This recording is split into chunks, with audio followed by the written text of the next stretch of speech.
Hey friend, thank you so much for joining us once again on the broadcast. Greatly appreciate the fact that you would make this program part of your day today. Whether you're listening morning, noon, or night, I want to thank you for your investment, your listenership. It means so much. The privilege it is to have my voice being broadcast over 100 different radio stations right now. It means a lot to me, and I take it as a weighty responsibility. And today, I have the privilege of bringing back in studio my brother-in-law, Austin Marriott. Now, he fills a vital role at BTI. So much of what we do would grind to a halt. He's a lead designer. He works in the operations. He's operations manager, the financial things, the tract fulfillment, tract ordering. Just so many different aspects of our ministry are so vitally important, and Brother Austin handles so many of those things. Of course, my ministry, the opportunity to visit and preach out and to travel the country and the world, it would really be anemic if I was as tied to a desk as I would have to be if Brother Austin wasn't a part of our ministry. And so in just a moment, he's going to give a brief background for those of you just tuning in. I know we're beginning a new week, but Brother Austin's going to share with you a very special story, a story that I've heard before, but it gets me every time. It's one that I've wanted for him to be able to share with you, our listeners. Does it personalize? Does it humanize the staff and the workers at BTI? Sure it does. But that's not the reason that we're having it broadcast in this very valuable time slot right now. I believe that what you hear today and in the coming week will be a huge blessing to you. It will be an encouragement to you. There might be someone you know that needs to hear what was talked about last week and what we'll talk about this week. If you're looking for the archived versions of our broadcast, you can find it. Just search Bible Tract Echoes. You can Google it. You'll find many different ways to listen on Spotify, Stitcher, TuneIn, Apple Podcasts, you name it. You can find it on YouTube. Just search Bible Tracts Inc. But today, Brother Austin's going to jump on the microphone. Well, he's going to talk to the microphone, I think, here in just a moment. And he's going to share with us a little bit of his background and kind of tell you just 30 seconds, a minute, about what he does at BTI, just to refresh your memory. But then I think we're talking about the fact that in your amazing adoption story, we've just gotten to the place where you found out that your grandparents, your grandfathers, on really both sides biologically, are Bible-believing preachers, people of the book. And for you, in your role, that's who you are. That's your legacy. And just like we have a great legacy in Paul Levine at Bible Tracts Inc., for you to find that out personally meant so much to you. So, Brother Austin, take it away. All right. Well, thank you again so much for tuning in. My name is Austin Marriott, the operations manager at Bible Tracts. Wear a plethora of hats there at the ministry and dealing with the new building. We really didn't even dive into that, but essentially general contracting that out and getting that done. So that's been a lot of fun. Then all the other things and whatnot that we take care of there at Bible Tracts, and excited to be a part of the ministry. So we're back in now. I guess it'd be coming from the perspective of my biological mom. It's now about probably 2006 or so. It'd be later than that. I'm sorry. It'd be about 2012 that we are sitting with my biological mom for the first time, hearing her story. And so take you back to 1985, and she's in college. It's the fall semester, sophomore, and she's met this young man at a shoe store, and again, the friendship ensued, and one thing led to another, and she is pregnant, and telling me the facts that essentially who became her father, the man who ran the girls' home, was a Bible-believing preacher, and then that the father of the man who she had gotten pregnant with was also a Bible-believing preacher. It boggled my mind to know that was my history, and so she left the school. She went back to the girls' home and dealing with the pregnancy. At that time, she felt that she just needed to just leave from the girls' home and go somewhere to have the child have me.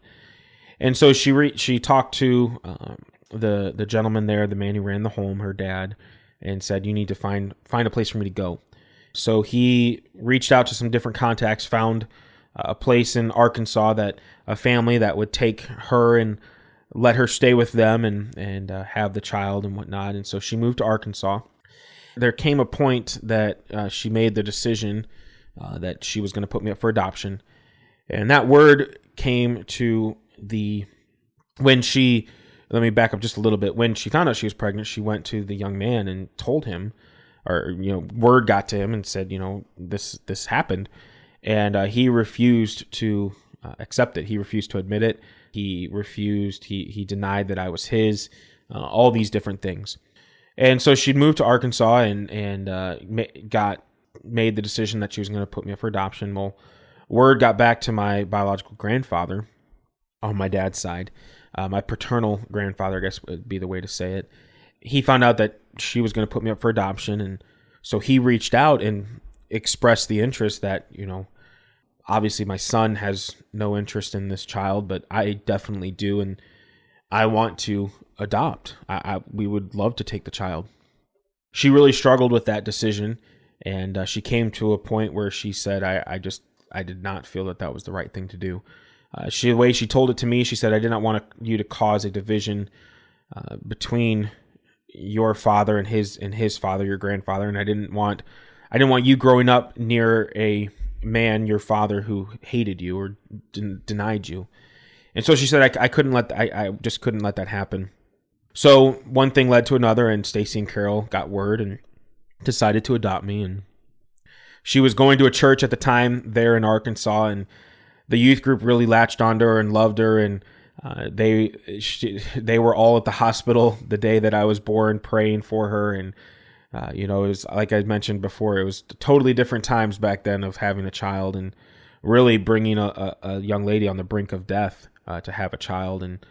And so they were all there praying, and I was born. And so she's telling me this story, and as she's telling me, my mind is just reeling with all these facts and information. And then I hear that this paternal grandfather, who was a Bible-believing preacher, pastor of an independent Baptist church, just like I've been raised my whole life, desired to adopt me. And in my mind, I couldn't help but wonder, is this person alive? Are they still living? Do they have any idea what happened?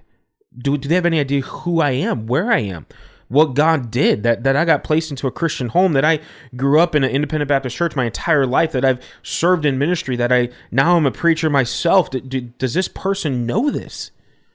And so, our time with my mom, we spent time. It's been amazing. We've been able to, I have a half brother and sister, and being able to learn that history on her side has just been incredible. And we've really just had some great relationships with them.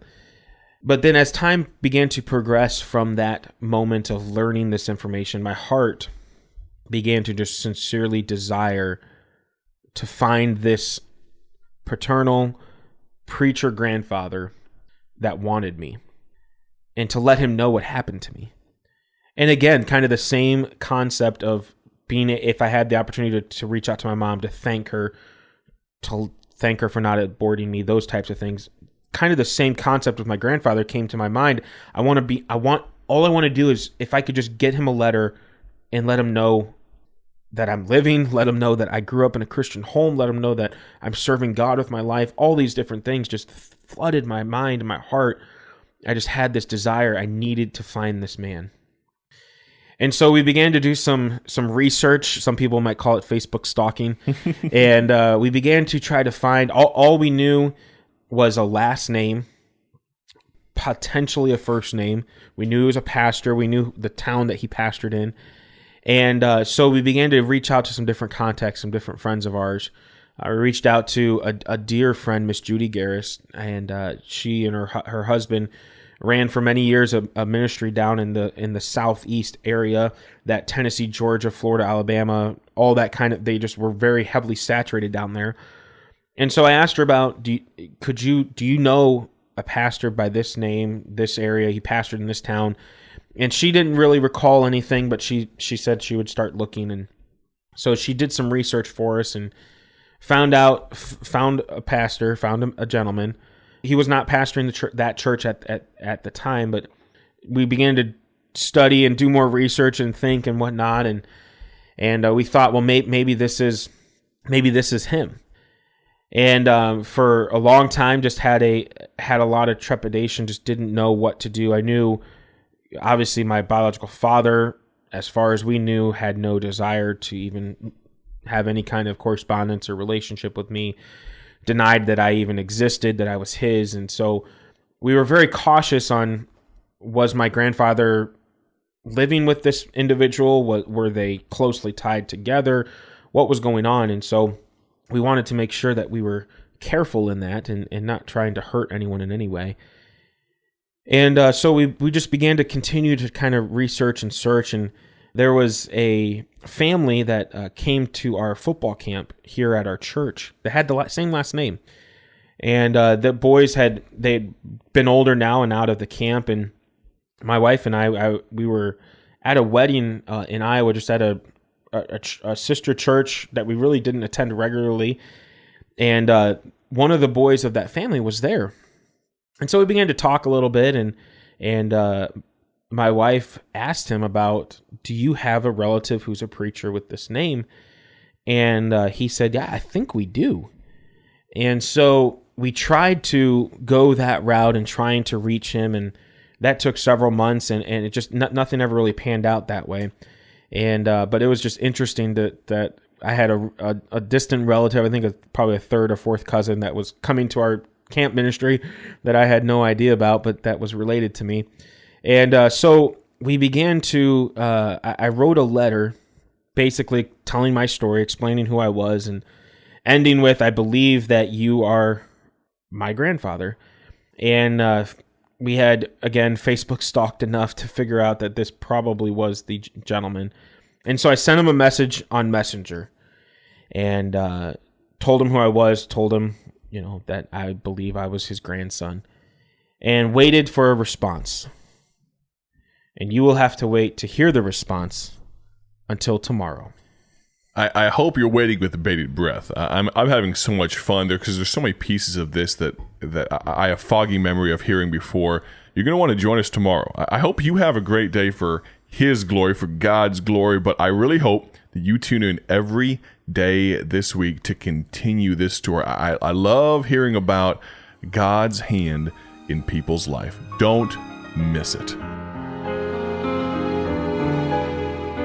Thank you for joining us today for Bible Tract Echoes, a ministry of Bible Tracts Incorporated. If you would like to receive a free sample packet of all of our tracts, you can contact us by calling 309-828-6888. That's 309-828-6888. Our mailing address is P.O. Box 188, Bloomington, Illinois, 61702. A faster way to contact us is to go to our website at BibleTractsInc.org. That's BibleTractsInc.org. There you will find more information about our ministry and details on how you can support Bible Tracts Incorporated. Thanks for listening, and may the Lord richly bless you as you serve Him.